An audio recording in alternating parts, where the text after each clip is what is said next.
একটা রিকোয়েস্ট তোমাকে রাই, নিজের জীবনটা আমার সাথে থেকে নষ্ট করো না। ধারাবাহিকের শুরুতে আমরা দেখতে পাই রাহি রাহুলের জন্য খাবার আনতে রাহুল বলে আমার এখন খেতে ইচ্ছা করছে না, আমি খাবো না। রাহি বলে খাবার ঠান্ডা হয়ে যাবে, তাড়াতাড়ি খেয়ে নাও, তারপর ওষুধ খেতে হবে। খাবার ঠান্ডা হয়ে গেলে সেটা খাওয়া না খাওয়ার সমান। পরক্ষণে রাহুল বলে আমাদের মধ্যে কিছু একটা শেষ হয়ে গেছে।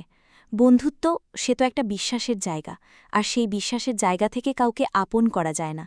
তাই আমার মনে হয় আমি কখনো তোমাকে মেনে নিতে পারব।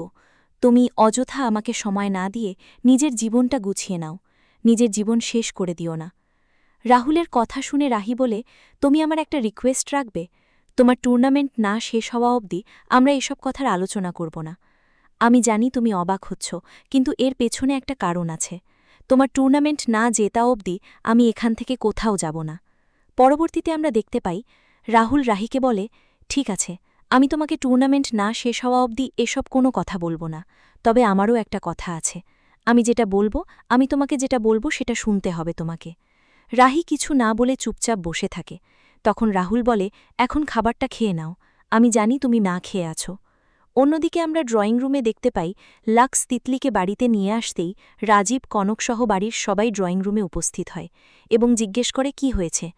লাক্স বলে তিতলি হঠাৎ সেন্সলেস হয়ে গিয়েছিল, তাই ওকে বাড়িতে নিয়ে আসতে হয়েছে। এদিকে অরিন্দিতা মিমুকে বলে তিতলি সত্যিই কি সেন্সলেস হয়েছে নাকি নাটক করছে। মিমু বলে তিতলি কি কোনোভাবেই বিশ্বাস করা যায় না, নাটক করতেই পারে বাড়িতে আসার জন্য। সবাই যখন তিতলির অসুস্থতার জন্য ডাক্তারকে ফোন করার জন্য ব্যস্ত হয়ে পড়ে, তখন তিতলি চোখ বন্ধ করে দিদি দিদি করতে থাকে আর বলে আমার ভুল হয়েছে, আমাকে ক্ষমা করে দিও, আমি এই বাড়ি থেকে চলে যাব, তবে আমাকে ক্ষমা করে দে দিদিভাই। একটু মোড় ঘুরিয়ে আমরা রাহুলের ঘরে দেখতে পাই রাহুল ও তিতলি মিলে ঘরে খাবার খাচ্ছিল। সেই সময় কনক গিয়ে রাহিকে বলে তুমি রাহুলের জন্য খাবার এনে সেই খাবার কেন খাচ্ছ? তোমার যদি খিদে লাগত তাহলে বলতে পারতে, এইটুকু খাবার ভাগাভাগি করে খাবার তো দরকার ছিল না। এদিকে রাহুল বলে কাল থেকে রাহি আমাকে নিয়ে যা যা করেছে সবটাই আমি দেখেছি, তাছাড়া রাই কাল থেকে না খেয়ে আছে। পরক্ষণে কনক বলে কেউ তো না খেয়ে থাকতে বলেনি। এরপর কনক বলে তিতলি আবার বাড়িতে এসেছে, এবার সবাইকে সাথে নিয়ে এসেছে, আর পিসি ঠাম্মাও এই বাড়িতে তিতলিকে রেখে দেবে বলছে। পরবর্তীতে রাহি যেতে গেলেই রাহুল বলে পিসি ঠাম্মা যেহেতু বলে দিয়েছে তিতলি এই বাড়িতে থাকবে, সেখানে তোমার যাওয়ার দরকার নেই। কনক বলে ওর বোন, ও যাবে না তো কে যাবে, ওরা দুই বোন মিলে যা কথা বলার বলবে।